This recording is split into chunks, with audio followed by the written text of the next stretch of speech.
원래 지문감식 일을 하셨는데 거기에서 너무 탁월하셔서 특진을 하셨어요. 근데 지문감식에서도 행동 분석을 활용하셔서 지문을 잘 뜨는. 범죄 현장에 나가면 이 범인이 이제 만지었던 것으로 보이는 것들을 찾아야 되는데 이 범죄자들이 잘 은폐를 해놓고 가요. 그러니까 뭐 그냥 막 흐트러 놓고 가는 게 아니고, 그러면 어디로 침입을 해서 어떤 방식으로 범행을 저지르고 도망갔겠구나를 행동을 일일이 다 분석을 해봐야 범인이 만졌을 것으로 추정되는 물체를 찾아낼 수가 있는 거죠.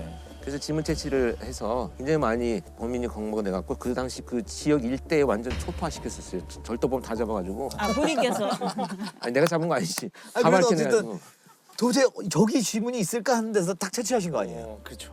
예를 들면 강도 신고가 났어요. 근데 네. 피해자 진술을 들어보니까 칼을 들고 있었다는 거예요. 근데 이 집 칼이냐 그랬더니 이 집 칼이 아니래.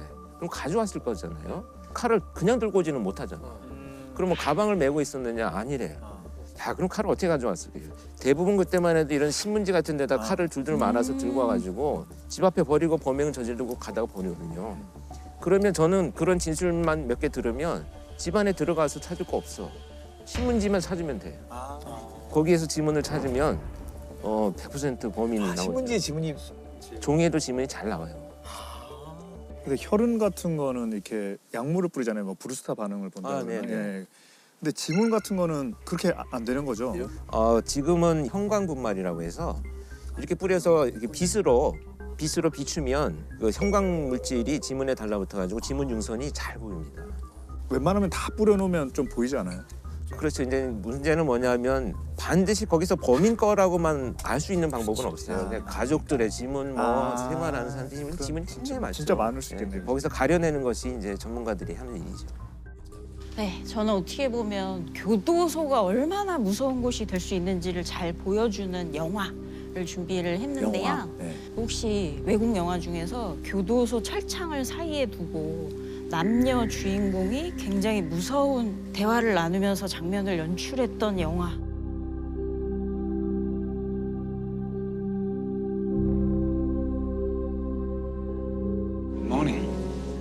양들의 친구. 양들의 추모. 역시. 예. 안소니 호킨스, 네. 조디 포스터. 맞습니다. 예. 그래서 영화 양들의 침묵은 그 한니발 렉터 박사인 안소니 호킨스가 FBI 아카데미의 훈련생 이제 클라리스 스탈링이 그 당시에 벌어지고 있던 버팔로 빌이라는 연쇄 살인범을 잡도록 프로파일링하는 걸 도와주는 그 과정을 보여주는 영화거든요. 사실은 많은 분들이 미드에서 많이 들어보신 용어가 있는데 MO라고 혹시 뭐 CSI라든지 이런 MO인가요? MO 혹은 시그네처는 많이 들어보셨죠? 처음 에모는 김수희 씨. 그렇죠. 그대 왜 그대 앞에만 서. 그게 안소니 호킨스 앞에 양들의 지문에 렉터 한니발 박사. 스탈린. 거기서 김수희 씨가 요원의. 정말 예상치 못한 전기였어요. MO 뭘까요? 뭐의 이니셜일까요? 그렇죠. 약자죠. 라틴어로 모두스 오퍼란디의 약자인데 범행 수법을 지칭하는 단어예요.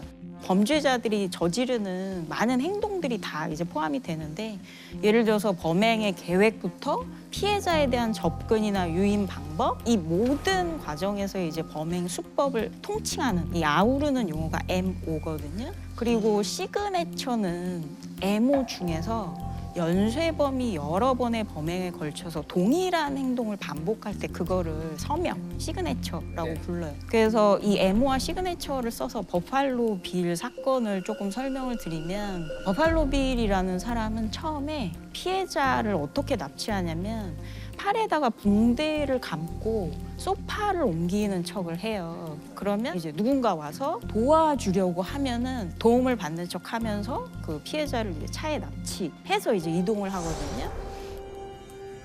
버팔로 빌의 시그네처가 뭐냐면 피해자의 그 피부를 벗겨내요, 사후에. 그래서 이게 모든 범행에서 드러나기 때문에 이것을 버팔로 빌의 이제 시그네처라고 하는 거죠.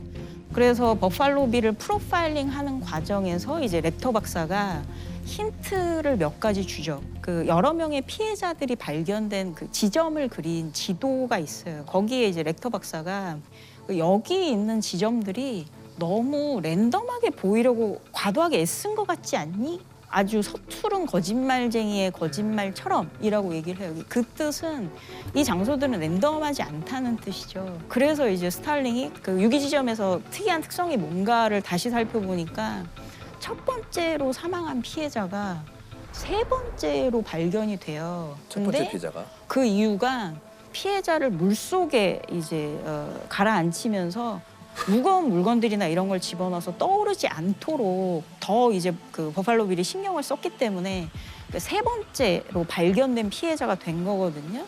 이 애모, 이 범행 수법이 의미하는 바는 그 여러 명의 피해자 중에서도 특히 어떤 한 피해자가 발견되지 않도록 노력했다는 거는 피해자의 신원이 밝혀지면 바로 어떤 그 용의선상에 본인이 오를 수 있기 때문에 더 이제 시신을 유기하는 데 신경을 쓰는, 거기서 이제 스털링이 힌트를 얻어서 결국 이 버팔로 빌을 잡게 되는 그러한 내용이에요.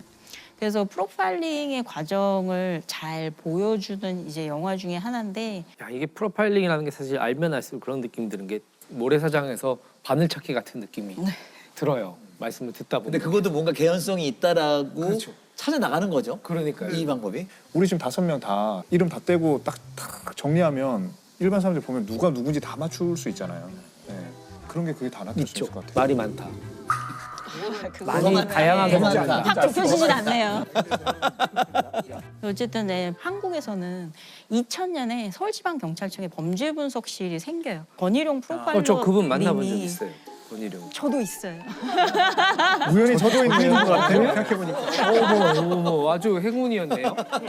네. 그런데 한국 최초의 범죄자 프로파일링 시도가 이루어졌고 그 범죄 심리 분석 보고서라는 게 처음으로 쓰여진 그 사건이 2001년에 4살짜리 여아가 납치 살해된 사건이에요.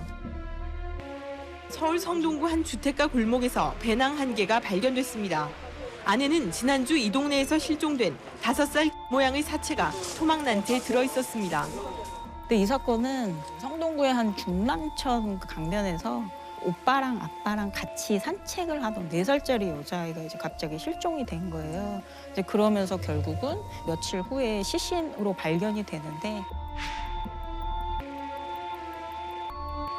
발견된 피해자의 시신에 그 일정한 문양의 이제 줄무늬가 발견이 돼요. 근데 이제 알고 보니까 그게 냉동실 냉동칸 그 줄 문양이었거든요. 이제 그러면서 냉동 줄 문양. 피해자의 시신을 이제 유기할 때 그 비닐봉지로 2겹을 싸고, 그러니까 이런 방식으로 유기를 했어요.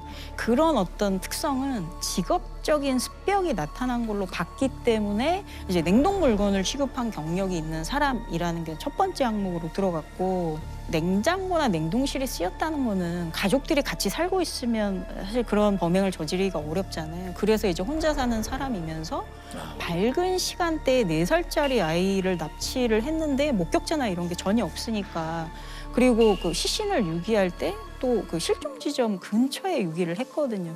그렇다는 거는 결국은 범인의 거주지가 그 실종 지점에서 멀리 떨어지지 않은 곳, 도보로 이동이 가능한 곳. 그래서 이 범죄자를 잡기 위해서 그 노력을 하다가 서울청에서 그 처음으로 범죄 심리 분석 보고서라는 걸 썼는데, 범인을 잡고 보니까 40세 남성 최 씨였어요. 오늘 오후 서울 월곡동 한 여관방에 숨어있던 최모 씨가 술에 만취한 상태에서 경찰에 붙잡혔습니다. 최 씨는 지난 98년에도 4살짜리 여자아이를 성추행한 혐의로 2년 6개월간 복역한 전과가 있습니다.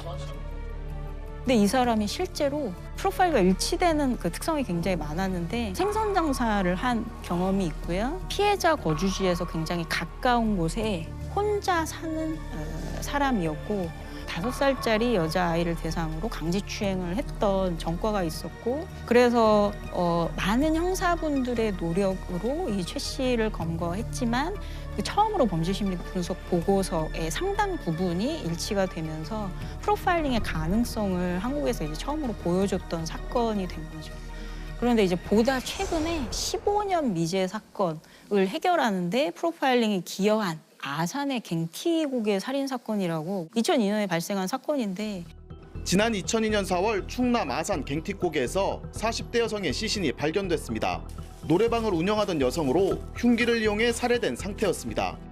노래방 사장인 피해자를 대상으로 그 살인을 저지르고 피해자의 카드로 고속도로를 타고 다니면서 5군데 지점에서 이제 현금을 인출한. 경찰은 피해자의 카드에서 현금을 빼간 남성을 CCTV를 통해 확인했지만 범인을 잡지 못했습니다.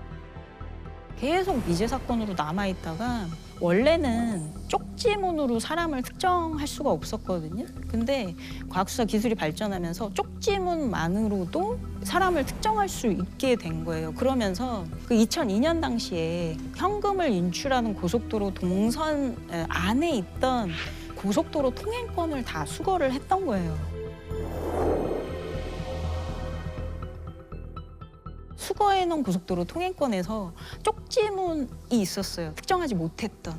그런데 2012년에 이 씨라는 어떤 사람의 것으로 특정이 되는데 공교롭게도 그 피해자가 운영하는 노래방에 이 씨의 명함이 있었어요.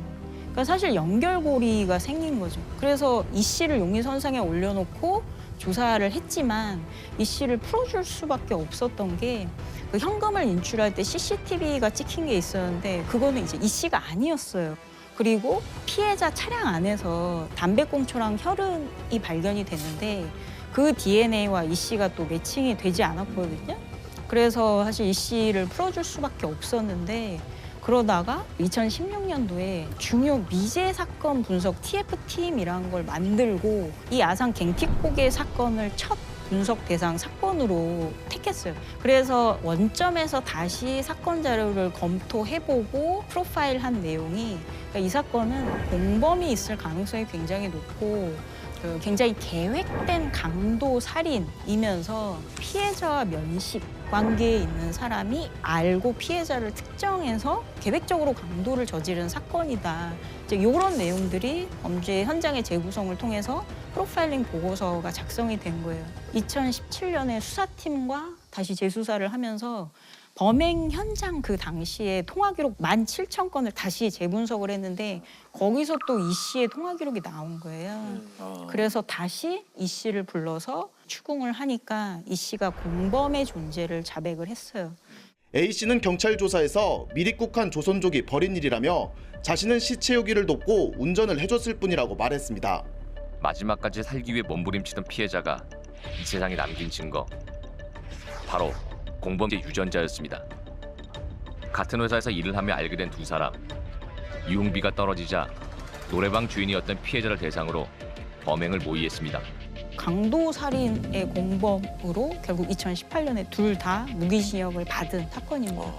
그러면서 이때 당시에 쓰여졌던 프로파일링의 보고서가 법정 증거로 채택이 됐어요. 그 정도의 어떤 그 타당성과 유효성을 인정받은 사건입니다. 사건 프로파일링 할 때 가장 기본이 되는 게 뭐라고 할 수 있을까요? 사실은 그 수사팀과 프로파일러들은 독립적으로 움직이거든요. 그러니까 범인을 발로 뛰면서 잡는 분들은 형사분들이죠. 그런데 어떤 문제가 생기냐면 탐문 수사 같은 걸 하면 그런 얘기를 듣게 되잖아요. 뭐 예를 들어서 부인이 뭐 살해됐는데 사실 남편과 사이가 굉장히 안 좋았다. 그러니까 이런 식의 정보를 듣게 되면 이렇게 편향이 가능하잖아요. 그래서 FBI도 그렇고 프로파일러들은 범죄 분석만 해요. 용의자가 이제 잡혀왔는데 이 사람한테 어떻게 자백을 받아낼 것이냐 그러면 이 사람의 성격이나 특성이나 이런 거를 이제 분석해서 어떻게 하면 가장 효과적으로 면담을 진행할 수 있을 것이냐. 그래서 사실 이춘재는 본인의 범행을 자백할 필요가 없었잖아요. 그렇죠.